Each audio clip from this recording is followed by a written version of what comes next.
लिखने पढ़ने का तो है ही, पर मुझे ट्रैकिंग का, घूमने फिरने का बड़ा शौक है। अछूत कहकर मुंह मोड़ा कि 10वीं में आप फेल हो गई थी।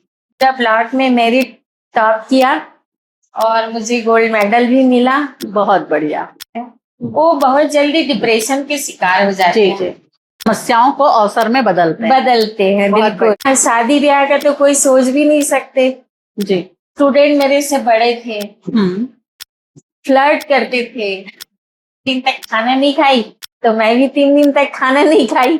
जिद ने आपकी दुनिया बदली है। नमस्कार साथियों, कल से कलम तक के इस एपिसोड में आज हमारे साथ जो शख्सियत मौजूद है उनका नाम है डॉक्टर मधुलिका अग्रवाल जी। नमस्कार। जो शून्य से शिखर तक पहुंची है और उनकी सारी यात्रा का वर्णन मैंने इस सृजन कविता में किया है।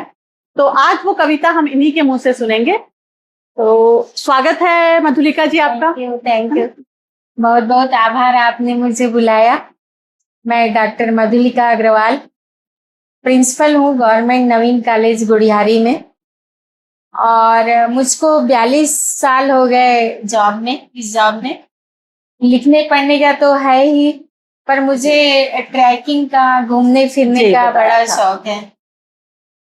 इन्होंने मेरे जीवन पर एक बहुत अच्छी कविता लिखी है जो मैं आप लोगों को सुना देती हूँ।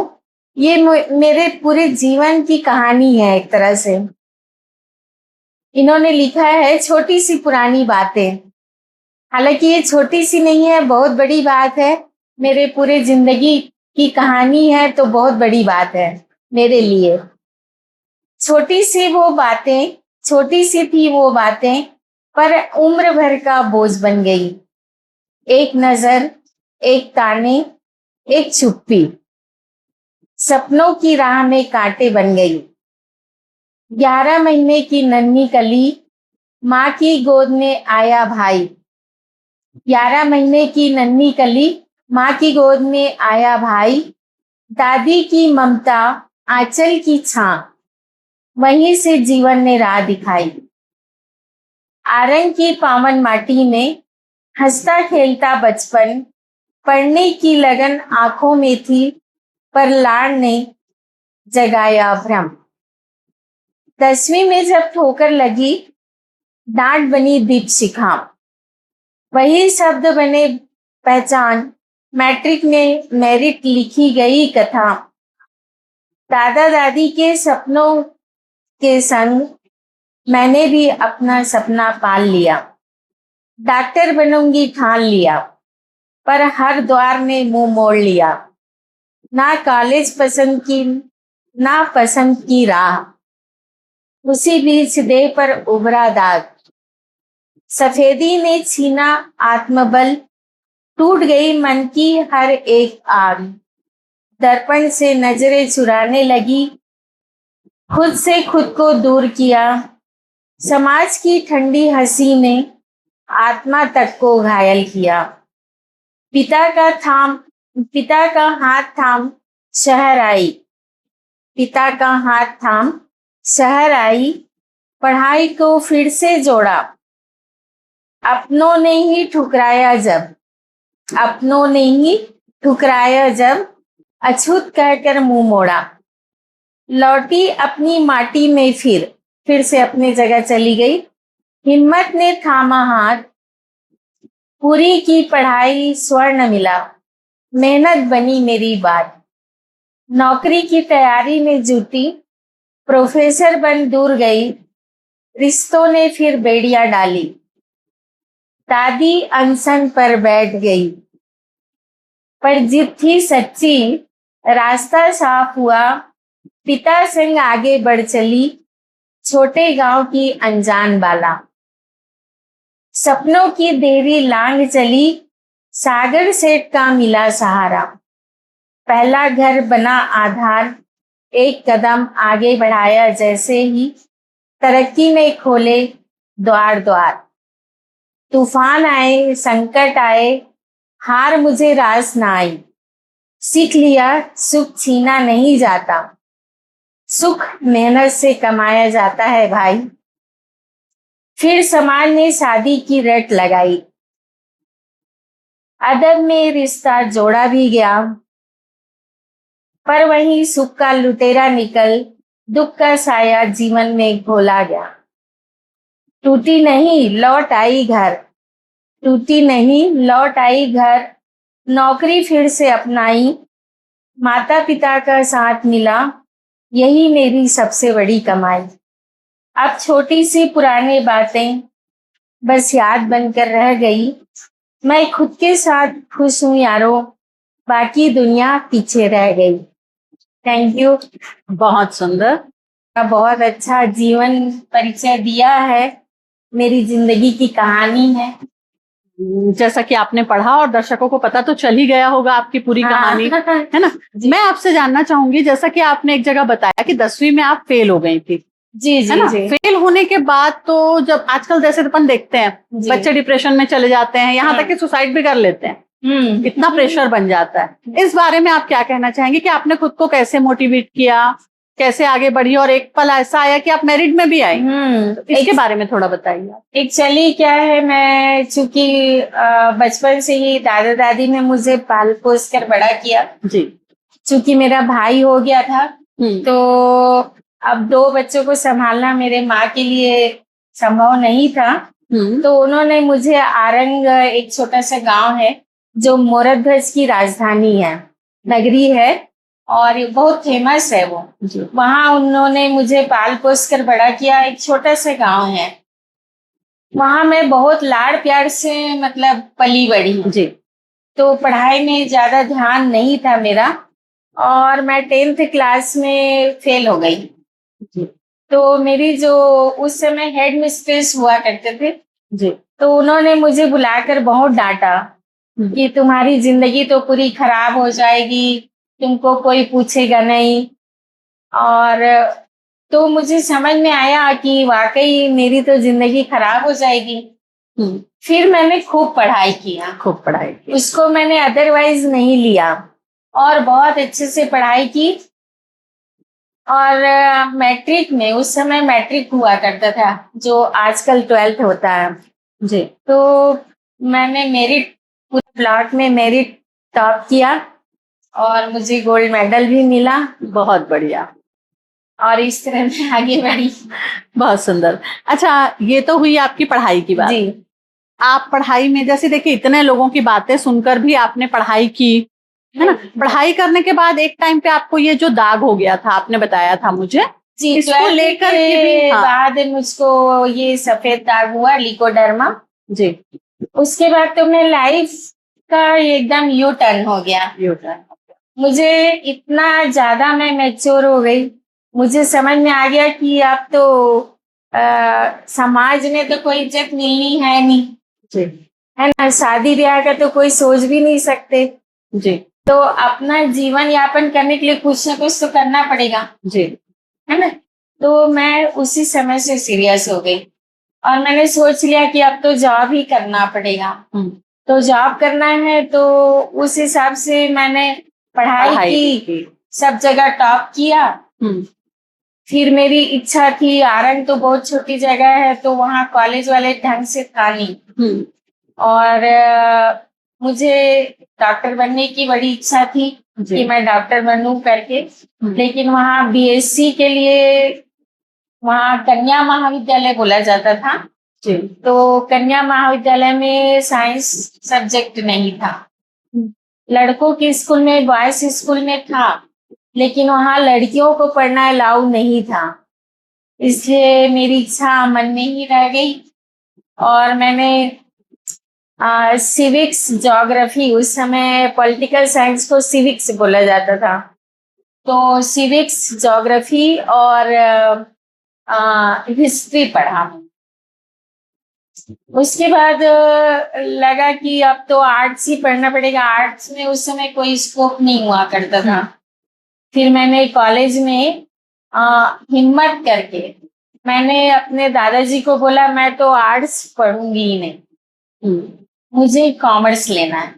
ठीक है, अब मैं साइंस नहीं पढ़ पाई तो बीएससी तो कर ही नहीं पाती, तो मैंने कहा कम से कम मुझे कॉमर्स पढ़ा दो तो मैं सीए बन जाऊं या कंपनी सेक्रेटरी बन जाऊं। उसके बाद मेरा थोड़ा चेंज हुआ कि मैं कंपनी सेक्रेटरी बनूंगी करके, और इसलिए मैंने पढ़ते पढ़ते टाइपिंग भी पास किया और शॉर्ट हैंड पास किया, क्योंकि मुझे पता चला था कि कंपनी सेक्रेटरी के लिए शॉर्ट हैंड उस समय बहुत जरूरी हुआ करता था। तो मैं वो सब तैयारी की, फिर आगे बढ़ते गई, एम.कॉम करी, और एम.कॉम करने के बाद मेरा रिजल्ट भी नहीं आया था और ये एडहॉक में अपॉइंटमेंट शुरू हो गया था। मैंने भरा और मेरा हुआ भी जी। फिर वही समस्या, घर में दादी ने बोल दिया कि हमारे यहाँ जो लड़कियां जॉब नहीं करती, घर से बाहर नहीं जा सकती। फिर क्या किया आपने? फिर मैंने कोरबा में मेरा अपॉइंटमेंट हुआ था, फिर मैं वो 2 दिन तक खाना नहीं खाई, तो मैं भी 3 दिन तक खाना नहीं खाई। जितने आपकी दुनिया बदली यानी हो गया। फिर पापा बोले कि चलो इसको लेके मैं जाता हूँ, ज्वाइन कराता हूँ, ये खुद ही वापस आ जाएगी करके। वहाँ मेरे प्रिंसिपल बोले कि इसको छोड़ दो मेरे यहाँ, ये रहेगी 1 हफ्ता और जब इसका मन होगा चली जाएगी करके। तो मैं प्रिंसिपल के यहाँ रुकी और धीरे धीरे करके मेरा मन लगते गया और मैं तो दृढ़ प्रतिज्ञ थी कि मुझे तो जॉब करना ही है। ऐसा तो था ही नहीं कि मैं किसी के ऊपर बर्डन बनूं। तो बस यही जो भावना थी, उसके कारण मैं हर समस्याओं को अकेले रहकर, मैं 21 साल की भी पूरी नहीं हुई थी जब कोरबा में मैं अकेले रही।